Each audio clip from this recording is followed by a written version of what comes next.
I left Collingwood today. It took me 2 hours, and I called 5 different players that played for Mike Babcock, and they all said the same thing, because I had to kind of get the gist of this.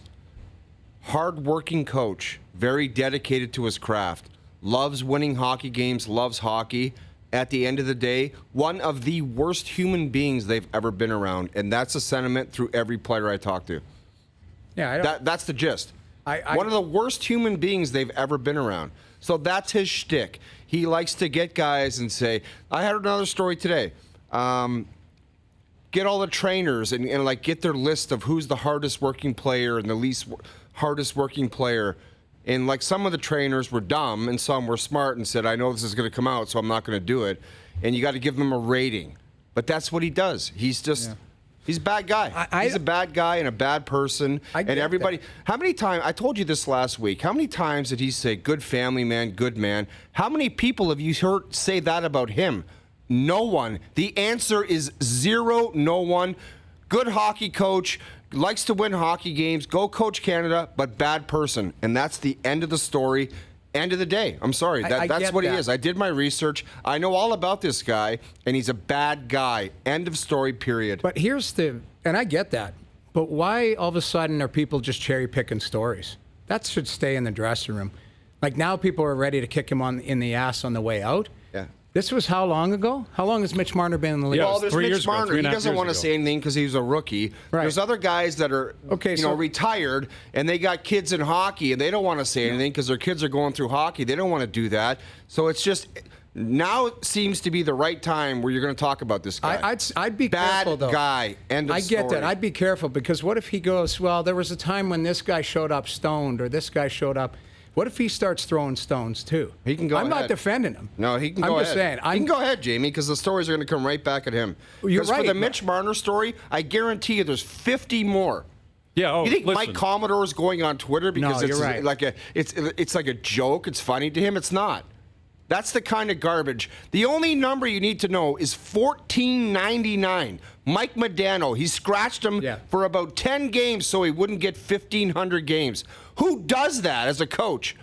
Yeah, Jason Spezza showed up here 2 months early to work with young guys. He's playing for the league minimum, and he's playing against his old team, and guess who he scratched the first game? Mike Babcock did that. That's just an absolute jerk move, and that's what he's done his whole career, and he's finally getting called out on it. Bad guy. Well, there's no defending it, but here's the question.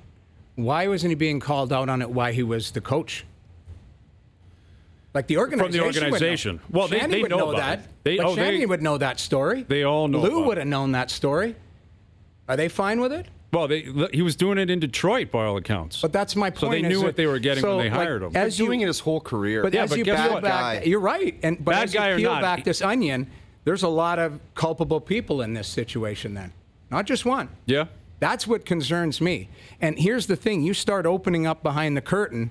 There's a lot that can compiling out, both sides. And that's the only concerning thing for me is because you can start pulling stories left and right on everyone. Nobody is a perfect person. And believe me, that's garbage stuff that he was doing. And it sounds like he was doing it for many, many years.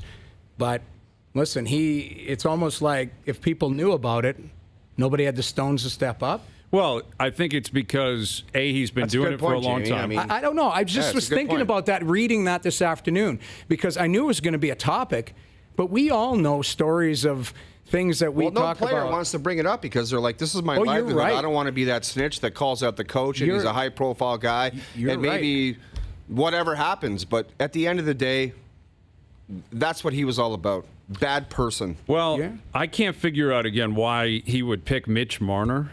Like, maybe he was doing it with all the rookies. But Mitch Marner, I believe, was the youngest guy on the team. 4th overall pick, top-notch talent, an exuberant guy, local guy. Why would you pick that player as your whipping boy? Maybe because he wanted Noah Hannafin as opposed to Mitch Marner. And Could he said, be. you know what? Who knows? I'm going to make an example of this guy. That wouldn't shock me. Yeah, that wouldn't that's the shock kind me. of attitude that he always had these judgments about a player. It's like Frank Corrado could not play hockey in his eyes. Right. Josh Levo can't play hockey. Hall, 2 years ago, scratched 71 times. Looks pretty good to me. Looks like an NHL player.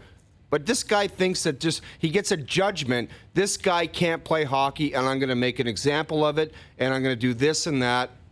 Well, I think it amplifies the perseverance of Marner, his ability to play in a market like this, to play for a guy like that, because even though he was going through this, and I don't believe this was the only situation, we've all heard either through the grapevine or through Marner's camp in one way or the other that Babcock would use him as a whipping boy early on in his career. But he still went on to score 94 points a year ago and 68 or 69 the year before that. He still fought through it. And he still seems like a guy who's pretty passionate about winning and playing. And honestly, I feel for Marner that he went through that. I mean, this happens with a lot of athletes and a lot of coaches that a lot of people are naive to. I'm not justifying it. I'm not saying it's a good thing. But this has been going on in sports a long time. It's a psychological warfare between coaches and players. This is garbage because he outed him to his teammates. I can't understand what he was thinking with that. I talked to one of my coaches yesterday, and I said, you know what?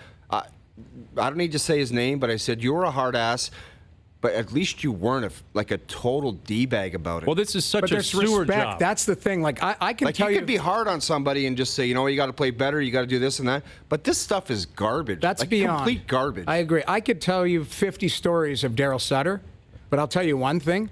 I could count on one hand people that hate him as a person. Mm-hmm. That's right. Different. There's a line, there's a respect. And that's why I think. Guess how many people hate Mike Babcock as a person? Well, hundreds. I don't know. I'm sure. And it's not just players, it's staff, it's everybody. Well, it's on him to say whether or not he has any regrets.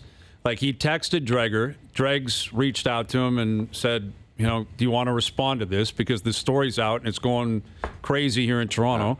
And Mike Babcock responded by saying, quote, I was trying to focus on work ethic with Mitch, focusing on role models. It ended up not being a good idea. I apologized at the time, end quote. And you know what? Drake said he did apologize. I guarantee you he didn't do it. Well, I guarantee you. I guarantee you he did not apologize. Ultimately doesn't matter, but what we'll find out is whether or not he has any regrets. To me, it's hindsight, though. Is he going to change? Because he's going to get another job. And guess what? Mike Babcock's still going to the Hall of Fame.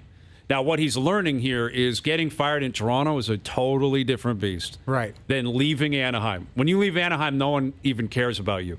Even when you leave Detroit. Yeah, you leave Anaheim or Detroit, it's a transaction. It's see you later, there's someone else coming in. Now, Detroit, he had success and all, and Detroit's a hockey market. But Toronto is a completely different beast. It is, and he didn't have success. Right. That's the one thing that gets lost in all this.